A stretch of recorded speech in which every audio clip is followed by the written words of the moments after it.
இந்த பொண்ணு இந்த குடிசை வீட்டில் இருக்க பொண்ணாச்சு. அக்கா, எனக்கு அந்த கேப்புச்சினோ காஃபி கொடுங்க. அது எனக்கு குடிச்சு பார்க்கணுன்னு ரொம்ப ஆசையாக இருக்குது. அது எவ்வளோ? அதுவா? ஒன்று 200 ரூபா. 200 ரூபாவா? அக்கா, என்கிட்ட 100 ரூபா தான் இருக்குது. அது தகுந்த மாதிரி தாங்களேன். கஷ்டப்பட்டு நானே சேமிச்சேன். எனக்கு கொடுங்களேன். ஏம்மா எவ்வளோ முறை சொல்கிறது உனக்கு?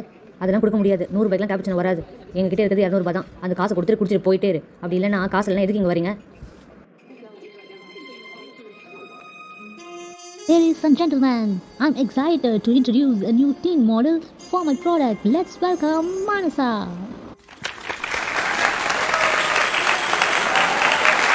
இங்கே பாருமா, வந்திருக்கவங்க பெரிய மாடல். அவங்களுக்கு என்ன வேணுமோ பக்கத்தில் இருந்து எல்லாம் செஞ்சு கொடுங்க. எங்கேயோ பார்த்த மாதிரி இருக்கே. இந்த பொண்ணா? மேம், என்ன சாப்பிட்றீங்க மேம்? அக்கா, ஒரு கேப்புச்சினோ.